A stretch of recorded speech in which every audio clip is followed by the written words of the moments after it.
ጎዳናዎችና ሐኪም ቤቶች ቆዳቸው ከአጥንታቸው ጋር በተጣበቀባቸው ሰዎች ተሞልተዋል። ያ አላህ ስጋው ከገላው የሸሸውን ሰው ማየት ብርቅ አይደለም። ረሃብ ነውና ከፊት ሞት እንደሚጠብቃቸው እያወቁ ይገሰግሳሉ።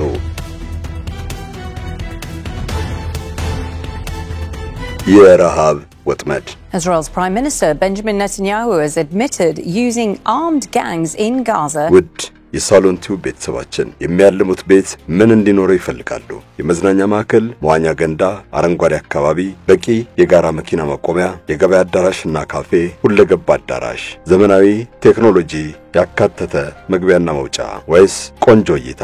ይህን ሁሉ ያሟላው ዴምሲ ሪል ስቴት ነው። 60% የባንክ ብድር የተመቻቸለት ነው። 40%ውን በ3 ዓመት ከፍለው ያጠናቅቃሉ። ቀሪውን 60% የሚከፍሉት በ20 ዓመታት እየኖሩበት ነው። በቅድሚያ ግን የ8% ክፍያ ይጠበቅቦታል። ከስቱዲዮ እስከ ባለ 4 መኝታ፣ የሰራተኛ ክፍል፣ ላውንደሪና መጋዘን ያላቸው ቤቶች አቅርቦላቸዋል። ከ56.6 እስከ 190 ሜትር ስኩዌር በተለያየ የካሬ አማራጭ አቅርቧል። ለዛውም በነፋሻውና ጽዱ እንደዚሁም በኮሪደር ልማቱ ባሸበረቀው ለቡ መብራት ኃይል አካባቢ በአፍሪካ ሲዲሲና በቻድ ኤምባሲ መካከል ይገኛል። ተጨማሪ መረጃ ከፈለጉ በ0938 89 66 89 ወይም በ0913 80 45 88 ደውለው ሲመጡ የዋጋ ቅናሹ ከ30% ወደ 35% ከፍ ብሎ ያገኙታል። ይህድል ድጋሚ አይገኝምና አያምልጦት። ወገንተኝነት አያሳይም እየተባለ የሚሞካሸው የእስራኤል ጋዜጣ ሐሬት በጠቅላይ ሚኒስትር ቤንያሚን ኔታንያሁ ማንቂያ ሊሆን የሚችል ጽሑፍ አትሟል። ይህ ጽሑፍ በእስራኤል ላይ የዲፕሎማሲ ናዳ ሊወርድ መቃረቡን ነው የጠቆመው። በተለይ የእስራኤል ባለስልጣናት በጋዛ ሰርጥ ላይ የሚፈጽሙት የእብደት ተግባር የአውሮፓ ሀገራት እርምጃ እንዲወስዱበት እንደሚገፋፋ አስጠንቅቋል። ከሰሞኑ የእስራኤል መንግስት ያልተጠበቀና ታይቶ የማይታወቅ የዲፕሎማሲ አርጩሜ ሸንቁጦታል። ዓለም አቀፉ ማህበረሰብ በተባበረ ድምጽ እንዲያደብ አሳስቦታል። በአሜሪካ ዋሽንግተን በሚገኘው ኤምባሲው የሚያገለግሉ 2 ወጣት ዜጎቹ ደግሞ መስሪያ ቤታቸው ደጃፍ ላይ በጥይት ተመተው ተገድለውበታል። ለወትሮው በጩኸታቸው የሚታወቁት እስራኤላውያን አሁን በተራቸው ጆሮአቸው እየደነቆረ ነው። እስራኤላውያን መርፌ ሲወጋቸው በጦር የተሸቀሸቁ ያክል እንደሚያቃስቱ ይታማሉ። አሁን የብሪታንያ የፈረንሳይና የካናዳ መንግስታት በጋራ ባወጡት መግለጫ ጋዛ ላይ አሰቃቂ ድርጊት እንደፈጸሙ ሲነግሯቸው ጸረ ጽዮናዊነት ነው ማለት አምጥተዋል። የሶስቱ ሀገራት መንግስታት ለሁለቱ ዲፕሎማቶች ግድያም መነሻው አንዳንድ የምዕራቡ ዓለም ሀገራት ያንጸባረቁት ጸረ ጽዮናዊነት ዘመቻ ውጤት ነው ብለዋል። የሶስቱ ሀገራት መንግስታት የጋዛው ወታደራዊ ዘመቻ ካልተቋረጠና የሰብአዊ እርዳታን አቅርቦት ማስተጓጎል ከቀጠለ ተጨማሪ እርምጃ ለመውሰድ ዝተዋል። በዓለም አቀፍ ደረጃ የሚታወቁ እርዳታ ሰጪ መንግስታትም በአንድነት የእስራኤል መሪዎች ለጋዛ ችግርተኞች ምግብ ለማዳረስ የመረጡትን መንገድ ኮንነዋል። ነገር ግን የጨዋታው ዘይቤ በመግለጫና በውግዘት ብቻ የሚያበቃ አይመስልም።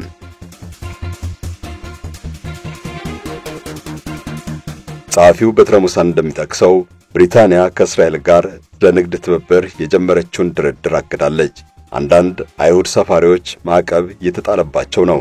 ለንደን የሚገኙት የእስራኤል አምባሳደር ዚፒ ፎቶብሊ ማብራሪያ እንዲሰጡ የብሪታንያ የውጭ ጉዳይ መስሪያ ቤት ጠርቷቸዋል። የዚህ አይነቱ ጉትቻ የተለመደው ከሩሲያና ኢራን መንግስታት ጋር ነበር። አሁን መልኩ ሊቀየር ነው። የአውሮፓ ህብረት የውጭ ጉዳይ ፖሊሲ ተቋም ኃላፊ ካያ ካላስ በበኩላቸው ከእስራኤል ጋር ለመተባበር ከ25 ዓመታት በፊት የተፈረመው ስምምነት እንዲመረመር በአባል ሀገራት እየተጠየቀ መሆኑን ተናግረዋል። ነገሩ ይበቃል ሊባል ይሆን? አብዱ ሰመድ መሐመድ ዝርዝሩን አካፍላችኋለሁ። ያ አላህ አንበጣ ለእሁድ አጥቢያ ቅዳሜ የሚደርስላቸው ያጡት የጋዛ ነዋሪዎች ምግብ ትረዳላችሁ ወደ ተባሉበት ጣቢያ እየተመሙ እያለ በእስራኤል ወታደሮች የተኩስ እሩምታ ተከፈተባቸው። ከጠናባቸው ረሃብ ለጊዜው አረፍ ለማለት ወፍ ሳይንጫጫ ወደ ጣቢያው የተጓዙት ሰልፈኛ በዝቶ ምንም ሳያገኙ ላለመመለስ አስበው ነው። ቅልፋቸውን መሰዋት ብቻ ሳይሆን የሚያቋርጡት መንገድ የእስራኤል ሰራዊት ዘመቻ ስለሚያካሄድበት እጅግ እንደሚያስፈራ አልጠፋቸውም። ግን ረሃብ መች ጊዜ ይሰጣል? ወደ እርዳታ ማከፋፈያ ጣቢያው ሊደርሱ 1 ኪሎ ሜትር ሲቀራቸው ታዲያ ጥይት ዘነበባቸው። ከመነሻው 40 ሰዎች ሞቱ ቢባልም የቆሰሉት የትየለሌ ናቸው። ስለዚህም ተጨማሪ አስከሬን መቆጠሩ አይቀርም። በጥይት ሩምታ የተመታው መንጋ ሲበተን ከፊሉ ወደ ግራና ቀኝ፣ ቀሪው ባለበት ቆየ። ከወደቁስ ወደፊት እንደሚባለው ወደ ተጓዙበት አቅጣጫ የተፈተለኩት ነፍሳቸውንም አትርፈው የሚላስ የሚቀመስ ነገር አግኝተው ተመለሱ። ቀሪዎቹ አርፍደው ስለደረሱ ሁሉም ነገር አልቆ ገበታውም ተሰብስበው ተጠበቃቸው። In the half light before dawn, Palestinians lie in the sand. ታዛቢዎች እንደሚሉት እስራኤል የሙጥኝ ያለችው የእርዳታ ማሰራጫ ዘዴ እጅግ አደገኛና ፍልስጤሞችን ወጥመድ ውስጥ የሚከት ነው። የጋዛ የሰብአዊ እርዳታ አቅርቦት ማህበር የተባለውና የአሜሪካ መንግስት ጭምር የሚደግፈው አሰራር የፍልስጤሞችን ክብር ከመንካት አልፎ አቅማቸውንም ሕይወታቸውንም ፈተና ውስጥ የከተተ ነው። የተባበሩት መንግስታት ድርጅት በመላ ጋዛ ሰርጥ ለሰዎች በቅርበት እርዳታ ማድረስ የሚችልባቸው ጣቢያዎች እያሉ ነው አዲስ አሰራር ተግባራዊ የተደረገው። የተባበሩት መንግስታት ጣቢያዎች 1፣ 2፣ 300 ተብለው የሚቆጠሩ ናቸው። አዲሱ አቅርቦት ግን ከመኖሪያ አካባቢዎች በእጅጉ በራቁ 4 ጣቢያዎች ነው የሚካሄደው። እነሱም በየዕለቱ አይከፈቱም። በቀን አንዱ ብቻ የሚሰራበት አጋጣሚ ተደጋግሞ ተከስቷል። ከጣቢያዎቹ አንዱ በማዕከላዊ፣ 3ቱ ደግሞ በደቡባዊ ጋዛ ነው የተቋቋሙት። ስለዚህም የሰሜናዊ ጋዛ ሰርጥ ነዋሪዎች ረጅም መንገድ ለመጓዝ ይገደዳሉ። አቅመ ደካሞች፣ አረጋውያን፣ ሴቶችና ሕፃናት በቀላሉ አይደርሱበትም።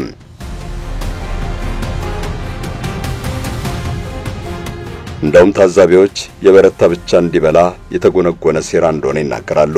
በዓለም አቀፍ ደረጃ የተለመደው አሰራር እርዳታ ወደ ተቸገረው ይቀርባል እንጂ የተራበ ሊሄድበት አይችልም። ይልቁንም ይህ አይነቱ መንገድ ፍልስጤሞችን በአንድ ቦታ አከማችቶ በግዳጅ ከሰርጡ ለማጋዝ የተቀነባበረ ወጥመድ እንደሆነ ይጠረጠራል። እዚህ ጋር ነው የአሜሪካው ፕሬዝዳንት ዶናልድ ትራምፕ እቅድና የአይሁድ ጽንፈኞች ደባ ፍንትው ብሎ የሚታየው። ትራምፕ ገና ወደ ስልጣን ተመልሰው የእስራኤሉን ጠቅላይ ሚኒስትር ቤንያሚን ኔታንያሁ በቤተ መንግስታቸው ተቀብለው ባነጋገሩበት ወቅት በሰጡት መግለጫ ፍልስጤሞችን ወደ 3ኛ ሀገር ሸኝቶ ጋዛ ሰርጥን ቅንጡ መዝናኛ ለማድረግ ያላቸውን ምኞት ይፋ አድርገዋል። አይሁድ በዚህ ወገን መሬቱን ተቆጣጥረው የሰፈራ መንደሮች ሊገነቡ ወጥነዋል። እጅግ ጽንፈኛው የእስራኤል የገንዘብ ሚኒስትር ቤዛሌል ስሞትሪች በቅርቡ የተናገሩት ለዚህ ማሳያ ነው። ሁሉም ፍልስጤሞች በሰርጡ ደቡባዊ ክፍል ከተሰባሰቡ በኋላ ይባረራሉ ብለዋል። ከእንግዲህ ጋዛ የእስራኤል መጻኢ ሉዓላዊ ግዛት አካል እንደሆነና ታሪክ እንደሚሰራበትም አረጋግጠዋል። ይህን ሐሳብ ደግሞ በርካታ እስራኤላውያን ይጋሩታል። ሐማስን በመደምሰስ ሽፋን ሰርጡን ለማጽዳትም የሀገራቸው ጦር የበረታ ዘመቻ እያካሄደ ይገኛል። ነገር ግን የታጋቾቹ ጉዳይ አሁንም ብዙዎቹን ያሳስባል። የታጋች ቤተሰቦች ጦርነቱ የፈነዳበትን 600ኛ ቀን ሰሞኑን አስበው ያሉት የእስራኤልን መንግስት በመኮነን ነው።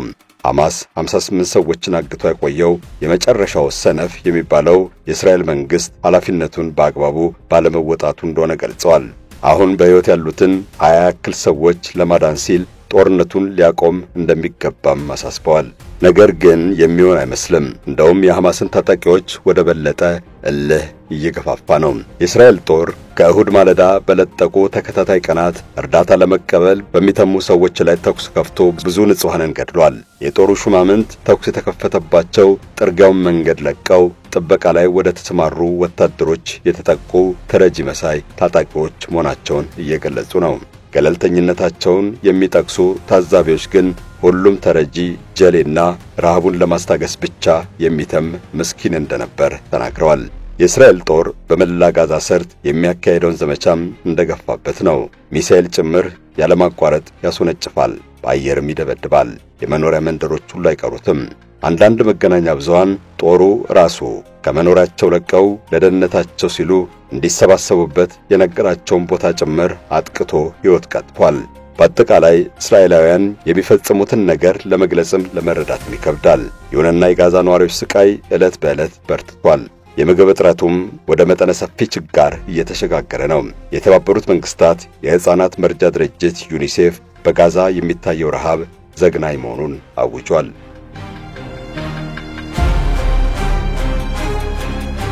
ጎዳናዎችና ሐኪም ቤቶች ቆዳቸው ከአጥንታቸው ጋር በተጣበቀባቸው ሰዎች ተሞልተዋል። ስጋው ከገላው የሸሸውን ሰው ማየት ብርቅ አይደለም። በተለይ ሕፃናት ሊቋቋሙት አልቻሉም። ከነዚህ መሃል እንግዲህ የበረቱት ናቸው እስራኤልና አሜሪካ ወደሚመሩት የጋዛ የረድኤት አቅርቦት ማህበር ጣቢያ የሚጓዙት። ረሃብ ነውና ከፊት ሞት እንደሚጠብቃቸው እያወቁ ይገሰግሳሉ። ቁጭ ብሎ ከመሞት እየሄዱ በመገደል ውስጥ ያለችዋ ቅንጣቷ ተስፋ ትገፋቸዋለች። የእስራኤል መንግስት ማህበሩን ለማቋቋም የወሰነው 400 በሚጠጉት የጋዛ የረድኤት ማከፋፈያ ጣቢያዎች የሚሰራጨው ምግብ ለሐማስ ታጣቂዎች እየደረሰ ነው በሚል ውንጀላ ነው። ይህ አዲስ ማህበር ግን በከፍተኛ መጠን በታጠቁ ወታደሮች በሚጠበቁ 4 ጣቢያዎች እርዳታ ይሰጣል። የጋዛ ነዋሪዎች ከ2 ሚሊዮን ይበልጣሉ። እንኳን በ4 በ20ና በ30ም ሊስተናገዱ አይችሉም። ጣቢያዎቹ ብዙውን ጊዜ ያላቸው ክምችት ተጠናቆ የተሰለፈው አብዛኛው ሰው ሳያገኝ በራቸውን ይዘጋሉ። የተባበሩት መንግስታትና ሌሎች የረድኤት ድርጅቶች ማህበሩ በዓለም አቀፍ ሕግ የሚመራ አይደለም በማለት ይከሳሉ። ዋና ተልእኮውም የጋዛን ሰርጥ ከነዋሪዎች ማጽዳት እንደሆነ ይገልጻሉ። Exactly what happened has been highly contested. ጋዛ ውስጥ የሚኖሩት እስራኤል የምትባል ሀገር ስትመሰረት ለሺህ ዘመናት ዘር ማንዘራቸው ከሰፈረበት ቀዬ የተፈናቀሉ ፍልስጤሞች ናቸው። ዛሬ 3ኛና 4ኛ ትውልድ ላይ ደርሰዋል። አያቶቻቸውና ቅድመ አያቶቻቸው ከርስታቸው ተባረው ተፈናቃይ ሆነው የተጠለሉት ጋዛ ውስጥ ነው። የዛሬውም ትውልድ በእስራኤል ጦር ከበባና ክልከላ ተጨንቆም እንኳ ከጋዛ አልወጣም። በጋዛ የደረሰው ድቀትና ውድመት አካባቢውን ከ20 ዓመት በፊት ወደ ነበረበት የኋላ ቀርነት ደረጃ መልሶታል። በምዕራባዊ ዮርዳኖስ ወንዝ ዳርቻ የሚገኘው የፍልስጤም ግዛትም ወደ ኋላ 16 ዓመታት ተመልሷል። በፍልስጤም ምድር የመሰረተ ልማት መውደም ብቻ ሳይሆን ዘርፈ ብዙ ድህነት ነው የፈጠረው። በጦርነቱ የመጀመሪያዎቹ 4 ወራት የደረሰው የ18 ቢሊዮን ዶላር ውድመት በትንሹ የመላ ጋዛ ሰርጥን የቀደመ የኢኮኖሚ አቅም በ7 እጥፍ ይበልጣል። ቃጣር በየወሩ ለፍልስጤም የመንግስት ሰራተኞች የምትልከው ደሞዝ ወደ 30 ቢሊዮን ዶላር ከፍ ቢልም ጦርነቱ ባለመቋረጡ የሰዎች ሕይወት አልተለወጠም። የእስራኤል መንግስት ወደ ግዛቱ ገብተው ሰርተው ይወጡ የነበሩ 160 ሺህ ፍልስጤሞችን አግዷል። ይህም ብቻ ሳይሆን በአጠቃላይ በጦርነቱ የፍልስጤሞችን ሥራ አጥነት ምጣኔ ወደ 49% እንዲያሻቅብ ምክንያት ሆኗል። የበርካታ ሀገራት መሪዎች፣ የሰብአዊ መብት ተሟጋቾችና ዲፕሎማቶች በጋዛ ነዋሪዎች ላይ የጦር ወንጀል እንደተፈጸመ አጋልጠዋል። የሐማስ መሪዎችም ቢሆኑ ከተጠያቂነት አያመልጡም። ሆኖም እነሱ ያለ መስዋዕትነት የሚገኝ አርነት የለም ባይ ናቸው።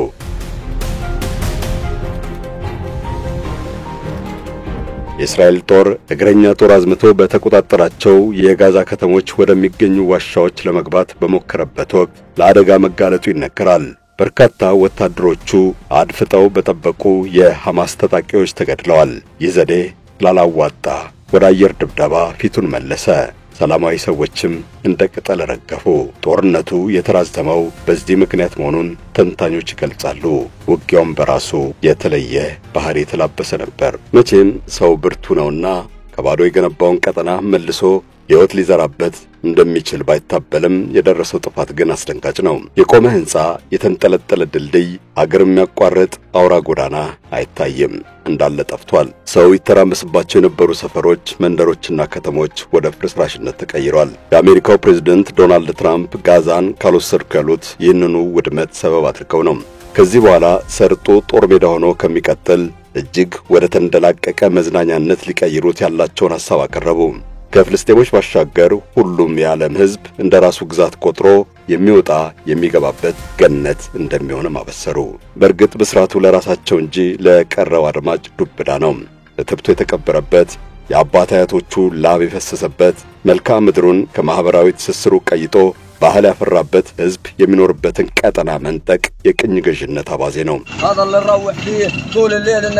እስማኤል ሐኒያ የሚመሩት ሐማስ በ2006 በተካሄደ ምርጫ ጋዛ ላይ የሚሰየመውን ምክር ቤት መቀመጫ አሸንፎ ተቆጣጠረው። የሰርጡ ሕዝብ ለሐማስ ድምጽ የሰጠው መዋጋትን ምርጫው ስላደረገ አልነበረም። ይልቁንም የፍልስጤም ነጻ አውጪ ድርጅት ሹማምንት ስንፍናና በሙስና የተጨማለቀ አስተዳደራቸው ስላንገሸገሸው ነው። በወቅቱ በተካሄደ ጥናት የጋዛ ነዋሪዎች ነጻ ሀገረ መንግስት ታውጆላቸው ከእስራኤል ጋር በጉርብትና የመኖር ምኞት እንዳደረባቸው ተረጋግጧል። እስራኤል ትጥፋ የሚለውን ሐማስ የተቀበሉት ግን ማህሙድ አባስ የሚመሩት ፋታህ በመሰረተው ከፊል ራስ ገዝ አስተዳደር ውስጥ የተሰገሰጉት ሹማምንት ከህዝብ ነጻነት ይልቅ የግል ጥቅማቸውን በማሯሯጥ በመጠመዳቸው ነው። ሐማስን እንደ መልካም አማራጭ ተመለከቱት። የምርጫውን ውጤት ተከትለው ግን ሐማስና ፋታህ ስልጣን ተከፋፍለው ጋዛን ለማስተዳደር የሚረዳቸውን መግባባት አልፈጠሩም።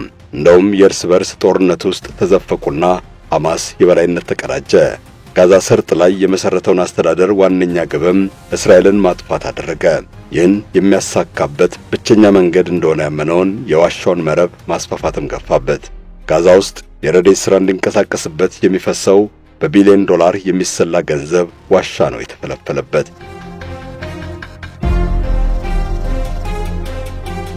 የእስራኤል መንግስት ለጋዛ ነዋሪዎች ለሚገነቡ ፕሮጀክቶች ቁሳቁስና ግብዓት ያቀርባል። መንገድ፣ አስኳላና መኖሪያ ቤት በስፋት የሚገነባበት ቁሳቁስ በምድር ከርስ ውስጥ የተጠላለፈ ዋሻ ሲሰራበት ከረመ። የደካከሙ መኖሪያ ቤቶች ፈርሰው ሊገነቡ ወይም ሊታደሱ አልቻሉም። ተማሪ ቤቶችና ሆስፒታሎች በጅምር ቀሩ። ሕይወት ይለውጣል የተባለውን ብረት፣ ድንጋይና ሲሚንቶ ምድር ዋጠችው።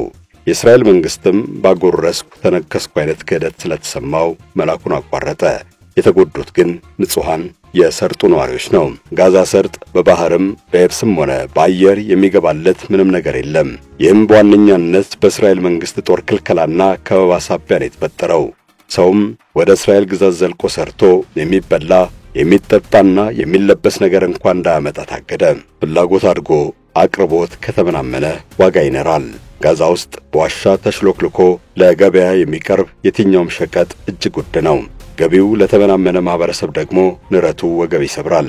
ወረት ያላቸው ጥቂት ሰዎች ይጠቀማሉ፣ ብዙሃኑ ድሃ በችጋር ይማቅቃል። ሐማስ የሚጠቀምበት ዋሻ በበኩሉ እጅግ ረቂቅና ጠንካራ ነው። ሌላው ቀርቶ የመገናኛ መሳሪያዎች ተገጥመውለታል። የጦር መሳሪያ ማከማቻ መጋዘን አለው። ወታደራዊ ስልጠና ይካሄድበታል። ተፈታቶ የሚገባ የጦር መሳሪያ የሚገጣጠመው በዋሻ ውስጥ ነው።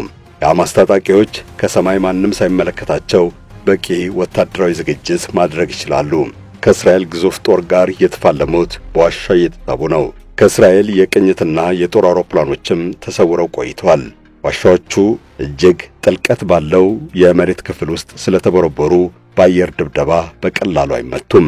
በዚያ ላይ ገጸ ምድር ያዘለው አሸዋ የሚወነጨፈውን ሚሳኤልና የሚጣለውን ቦምብ ወደ ታች እንዳይዘልቅ ያፍነዋል። ሙቀት በሚያነፈንፍ የረቀቀ መሳሪያ ቢፈተሽም በንብርብር የመሬት ንጣፍ የተሸፈነው ዋሻ አይታይም። የሐማስ ሹማምንት ይህን ስልት የሙጥኝ ያሉት በእስራኤላውያን ታድነው ስለሚገደሉ እንደሆነ ይሞግታሉ። በተለይም ከተዋጊ አውሮፕላን ጥቃት ለመጠበቅ ዋሻው እጅግ አስፈላጊ ነው። ነገር ግን ዋሻዎቹ የጋዛን ከ2 ሚሊዮን የሚበልጥ ነዋሪ ሊያስጠልል አይችልም። ለዚያም ነው ለይቶ በማይወነጨፈው ቅንቡላ ብዙዎች ያለቁት። የእስራኤል ጦር ዋሻ የተፈለፈለው ከሆስፒታል፣ ትምህርት ቤቶችና የመኖሪያ መንደሮች በታች ነው በማለት ይከራከራል። ይህ ደግሞ ሐማስ ሰላማዊ ነዋሪዎችን መከለያ ለማድረግ የተጠቀመበት ስልት እንደሆነ ነው የሚያስረዳው። ለመጣዱ ሲባል አይጧ ትለፍ ማለት ያባት ከኑግ ጋር የተገኘ ሰሊጥ ይመስል ስንዴውን ከነንክርዳዱ ማንደድ ምን ይሉት ፈሊጥ ነው። የጋዛ ሕፃናት፣ ሴቶችና አእሩግ በተባራሪ ጥይት ነው የተበሉት ብሎ መተንተን የሚዋጣ አይሆንም።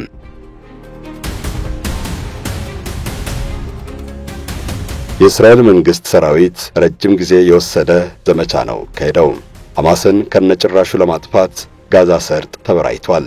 በእርግጥ ሐማስ ላይ የደረሰው ጉዳት ቀላል አይደለም። ነገር ግን ህልውናው አልተቋጨም።